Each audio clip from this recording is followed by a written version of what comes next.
주신 하나님 말씀은 예레미야 51장 11절에서 19절까지의 말씀입니다. 예레미야 51장 11절에서 19절까지의 말씀입니다.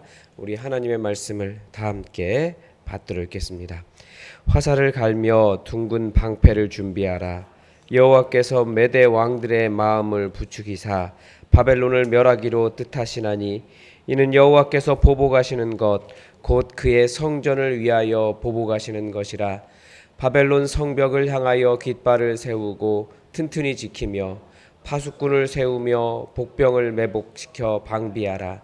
이는 여호와께서 바벨론 주민에 대하여 말씀하신 대로 계획하시고 행하심이로다. 많은 물가에 살면서 재물이 많은 자여, 내 재물의 한계 곧 내 끝이 왔도다. 만군의 여호와께서 자기의 목숨을 두고 맹세하시되 내가 진실로 사람을 메뚜기같이 내게 가득하게 하리니 그들이 너를 향하여 환성을 높이리라 하시도다. 여호와께서 그의 능력으로 땅을 지으셨고 그의 지혜로 세계를 세우셨고 그의 명철로 하늘들을 펴셨으며 그가 목소리를 내신즉 하늘에 많은 물이 생기나니 그는 땅 끝에서 구름이 오르게 하시며 비를 위하여 번개를 치게 하시며 그의 곳간에서 바람을 내시거늘 사람마다 어리석고 무식하도다. 금장색마다 자기가 만든 신상으로 말미암아 수치를 당하나니 이는 그 무어 만든 우상은 것이시요 그 속에 생기가 없음이라. 그것들은 헛된 것이요 조롱거리이니 징벌하시는 때에 멸망할 것이나 야곱의 분깃은 그와 같지 아니하시니 그에는 만물을 지으신 분이시요 이스라엘은 그의 소유인지파라. 그의 이름은 만군의 여호와시니라. 아멘.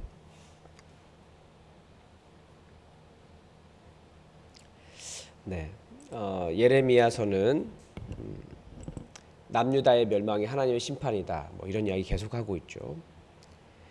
하나님을 빼고 보면 당시에 바벨론이라고 하는 아주 거대한 패권 국가가 일어나서 그 주변 세계를 다 이렇게 정복해 버린 것입니다. 그런데 성경은 그것이 그냥 뭐라고 할까요? 어떤 계획 없는 그냥 막 일어난 역사적인 사건이 아니라 하나님께서 심판하시기 위해서 그 바벨론이라고 하는 나라를 일으키셨다라고 가르쳐 줍니다. 어떤 심판입니까? 첫째는 그 땅에 가득한 우상에 대한 심판이었어요. 둘째는 그 땅에 정의가 없었기 때문에 심판하신 것입니다. 우리가 잘 기억해야 돼요.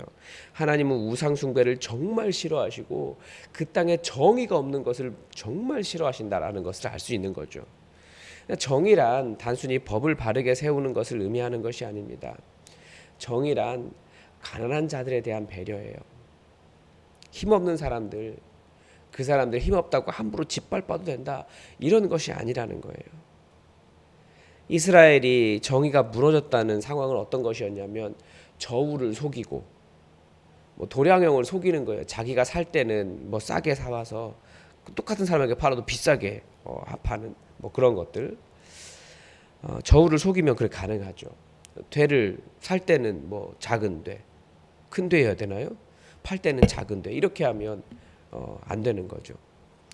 가난한 자들의 자녀라고 그들의 가난한 자들이라고 아내와 딸을 함부로 잡아서 노예로 팔아먹고 돈 되니까 원래 주인에게 땅을 돌려줄 때가 되었는데 주지 않고 내 마음에 들지 않는다고 아내에게 함부로 이혼증서 써서 쫓아내고, 이런 가난한 자들에 대한 배려가 사라진 세상이 정의가 없는 것입니다. 여기에 하나님께서 주신 은혜를 마치 자기의 공로인 양 교만에 빠진 것도 하나님의 심판의 대상이었습니다. 그게 그 시대에 남유다가 멸망당해야 될 이유였다라는 거죠. 그렇게 이스라엘과 주변 세계를 심판하신 하나님의 심판의 도구가 이 바벨론의 느부갓네살 왕이었습니다. 그런데 바벨론의 느부갓네살 왕이 자신이 그렇게 하나님의 심판의 도구가 되었다는 것을 몰랐겠죠. 자기의 힘이 강해서 그런 줄 알았을 거예요. 바벨론도 그렇습니다. 승승장구하니까 자기 나라가 영원할 것처럼 생각하고 자기의 능력인 줄 알았던 거예요. 우리가 전쟁하니까 다 이기네. 그러니까 우리가 강하다 이렇게 생각했던 거예요. 그 모든 승리의 영광을 여호와 하나님께 돌리지 않았습니다. 그래서 지난주부터 오늘에 이르기까지 내일도 계속 나오지만 하나님께서 바벨론을 심판하시는 이유는 그를 도구로 사용하신 하나님의 은혜를 잊고 그가 교만해졌기 때문입니다. 자기가 승리하고 나니까 심지어 이제 자기가 하나님인 줄 알아요. 그 고대 왕들이 그렇잖아요. 자기가 왕위에 올라서면 이제 내가 신의 반열에 올라섰다 이런 생각을 하는 거예요. 승리는 하나님께서 주시는 것이지 절대 나의 공로가 아닙니다. 그래서 하나님은 교만해질 때가 되면 겸손하게 하시는 일도 주세요. 그래서 우리는 자꾸 실수하고 무너지기도 하고 넘어지기도 하고 그러면서 내가 하나님의 은혜가 필요한 사람이구나 이런 것을 깨달아 가는 겁니다. 그런데 승리가 나의 공로다라고 생각하면 그게 교만이고 오만입니다. 그래서 오늘 본문은 하나님께서 바벨론을 들어서 그 주변 세계를 심판하셨듯이 이제는 메대의 왕들을 일으키셔서 부추기셔서 바벨론을 멸하시기로 하셨다라고 하는 것을 가르쳐 줍니다. 이게 이사야서에 나오는 고레스 왕입니다.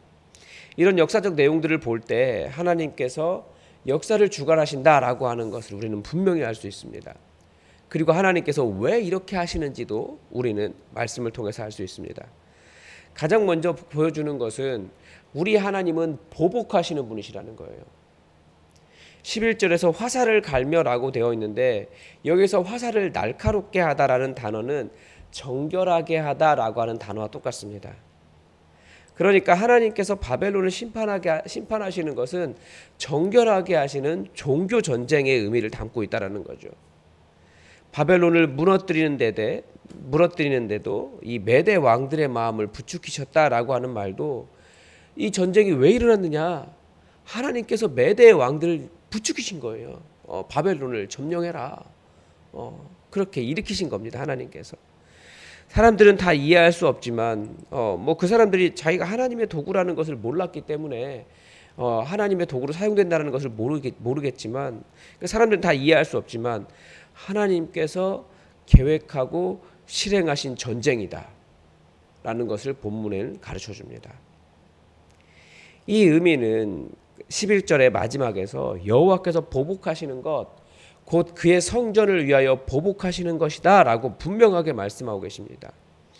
하나님께서 바벨론에게 그의 성전을 내어주셨지만 하나님은 그것을 또한 죄가 없다라고 하지 않으시는 분이세요. 우리가 다 이해할 수 없는 묘한 어떤 모순이 있는 것 같지만 하나님은 하나님의 소유를 짓밟는 것에 대하여 무죄하다라고 하지 않으신다는 겁니다.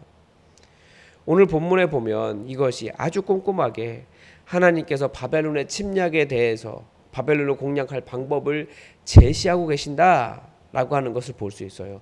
성벽을 세우고 깃발을 세우고 튼튼히 지키며 파수꾼을 세우고 복병을 매봉시켜서 방비하라 이런 모든 것들이 하나님께서 이 메대 왕들에게 지혜를 주셔서 바벨론을 무너뜨릴 수 있도록 해주신다는 거죠. 하나님께서 계획하고 행하시기 때문입니다. 하나님께서 보복하시려고 구체적으로 일을 만들어 가시는 거예요. 물론 제가 연구한 그 고레스 실린더에 보면 바벨론을 무너뜨리는 그 내용들이 나옵니다. 근데 고레스는 자기가 바벨론에 무혈 입성한 것이나 자기가 가는 곳마다 승승장구한 것이나 자기가 알지 못하는 길을 안전하게 건너는 것이 마르둑의 공로다라고 기록하고 있지만 이사야서는 그거 마르둑이 한 거 아니야. 여호와 하나님께서 너를 택하셨고 여호와 하나님께서 네가 알지 못하는 길을 건너게 하셨고 여호와 하나님께서 너에게 무혈 입성하게 하신 거야.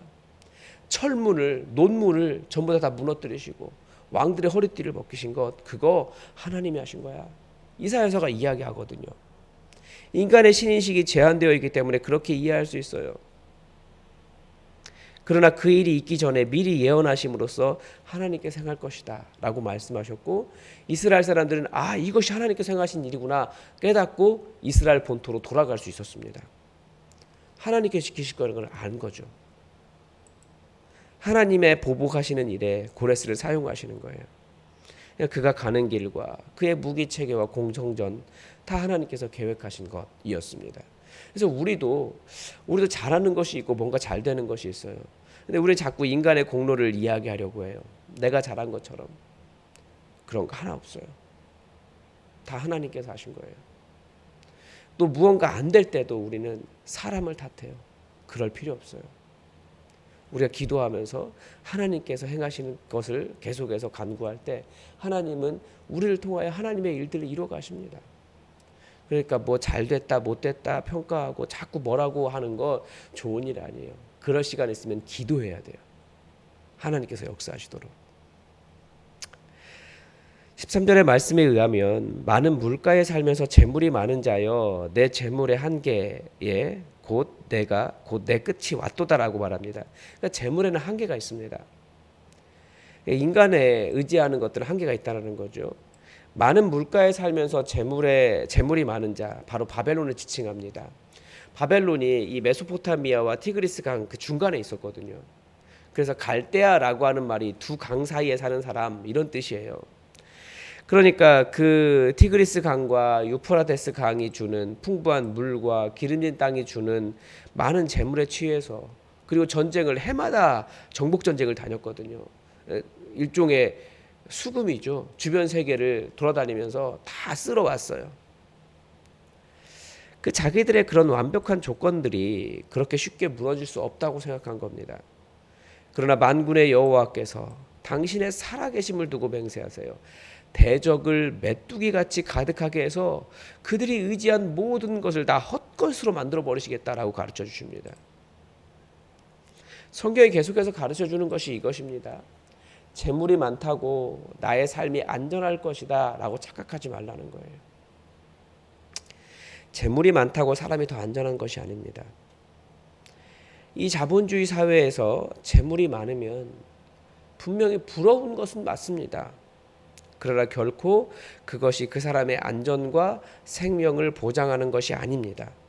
하나님께서 치시면 자기를 철옹성처럼 지키고 있다 할지라도 그것이 아무런 의미 없어요.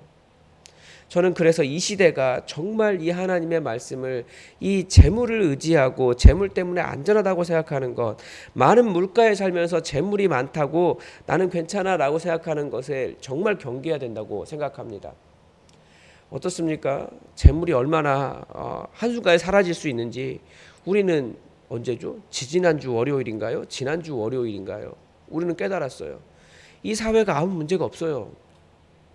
그런데 주가라고 해야 되나요? 주가겠죠? 주가가 코로나 때보다 더 떨어졌어요. 이유가 없어요. 제가 그래서 물어봤어요. 우리 교회 전문가 계시잖아요. 물어봤어요. 무슨 일이냐? 그랬더니 실제로는 이유가 없대요. 뭐 여러 가지 이야기하죠. 뭐 일본에서 뭐 했다 그러고 뭐. 그런데 그게 순식간에 무너져 버렸어요. 물론 다시 이렇게 회복한 것 같아요. 얼마나 불안하고 사람들이 이게 순식간에 무너져 버릴 수 있는 줄 알 수 있어요.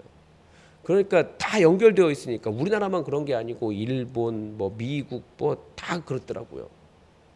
물론 그때도 돈 버는 사람들은 있더라고요. 주가가 떨어져도.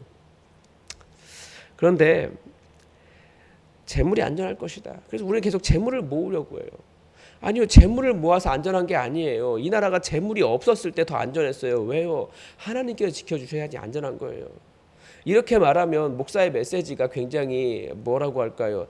목사 같은 이야기 하는 것처럼 보이겠지만 역사가 그것을 보여주고 있어요. 성경 말씀이 그것을 보여주고 있어요. 그 물의 많음과 재물의 많음과 그런 것들 의지하는 것이 아무런 의미가 없다라는 것을 역사의 흥망성쇠를 통해서 계속해서 하나님께서 말씀하고 계시는데 우리는 더 재물 모아야 된다. 더 돈이 많아야 된다. 더 풍요로워야 된다. 이렇게 이야기한다라는 거예요. 그 재물 의지하는 것 한순간에 무너질 수 있다라는 것을 우리는 말씀을 통해서 보아야 됩니다. 우리는 예수님 안에 소망이 있다라고 말합니다. 그 소망이 무엇입니까? 그 소망은 내 소원을 이루는 소원을 의미하는 것이 아닙니다. 예수 그리스도 안에 머물러 있어야만 나중에 우리가 이루게 될 하나님 나라, 하나님께서 이루실 그 완성된 하나님 나라, 그분이 오셔서 무찌를 사탄의 세력, 그리고 예수 그리스도 안에 있는 죽은 자의 부활과 영생, 이런 것들이 소망입니다. 근데 자꾸 교회조차도 돈이 소망이야. 이거 있어야 복 받아. 그래 하나님께 도우신 거야. 이렇게 말하는 건 하나님의 메시지를 왜곡시키는 거죠. 우리는 예수님 안에 있는 소망을 자꾸 재물로 계산하려고 해요.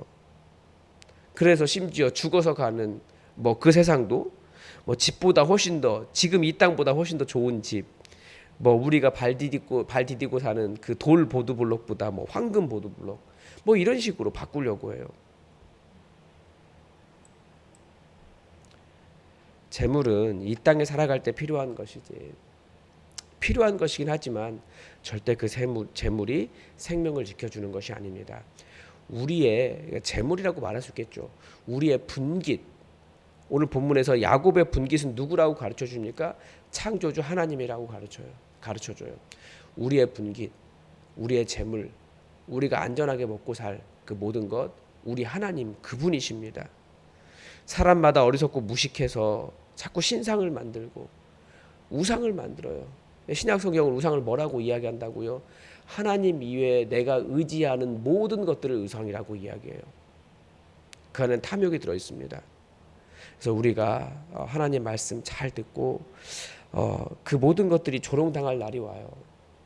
우상들은. 그게 아니라 우리의 분깃은 여호와 하나님이시다. 나의 기업은 여호와 하나님이시다.